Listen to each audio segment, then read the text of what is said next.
So with so many freeware games out there, you have to often do a lot of trial and error to find a good game to play. Now I'm going to give some personal recommendations. These aren't big games, they're short, but they are a lot of fun. Station 37 is a firefighting game in which you must rescue people out of a burning building. Now since your fire extinguisher has limited use, if you don't put a fire out completely, the fire will just come back and the game will just get more difficult for you. Despite its retro look, it's got this really gloomy and unsettling feeling when playing. I don't know if it had to do with the music or the whole subject matter of the situation, but I just felt that need to rescue all these people out of this burning building. You can play this game in the browser or you can download it, and I highly recommend you check it out. Now, Row 9, I guess this is called, has you pretty much playing 9 characters at the same time trying to navigate through a 3D maze. The idea trying to get all of them out of the maze. Now you can imagine this being a little difficult, but it's certainly kind of cool trying to operate 9 guys at the same time. Now while playing, your character levels up, and if he's not strong enough, he's not going to beat certain monsters and probably die. Graphics have that nice Atari feel to it, and it's got silly little sound effects in it. A quick game, but pretty enjoyable.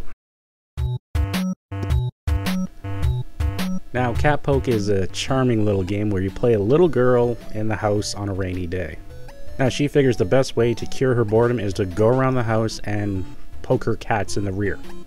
Yep, that's it. So this one plays like a game of hide and seek. You go around the house looking around for the cats, use various objects to try to lure them out of their hiding places. This one I can only describe as an adorable little game. It's hard not to like it.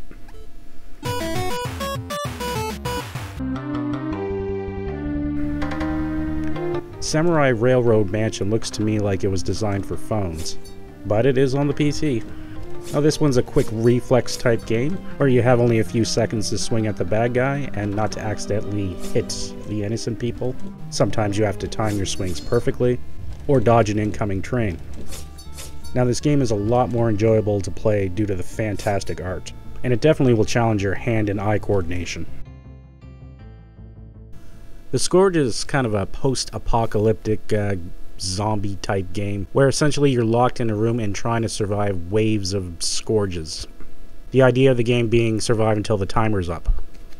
Now and again while you're playing though, these little pop-ups appear where you can make a choice that affects what's going to happen next. And just like games like Robotron, it's not as easy as it looks. Also with these waves of scourges, you can't quite see in all directions, so it adds to the difficulty. After a few plays, I never survived the night.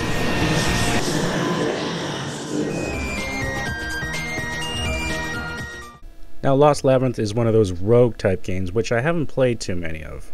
However, if rogue games are like this, I might just have to try a few more. This one's pretty good. You start off the game selecting your character's perks and stats. Now I'm not going to tell you how to build your character, but I found in this game I couldn't find food anywhere, so I'd recommend the perk that lets you find food 10% of the time. Then you head into a randomly generated maze and go to it.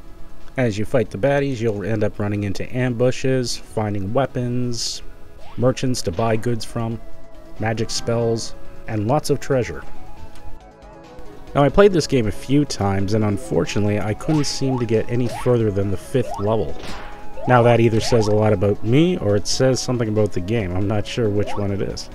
Now if you never played a roguelike game, this could be a good starter for you to check out.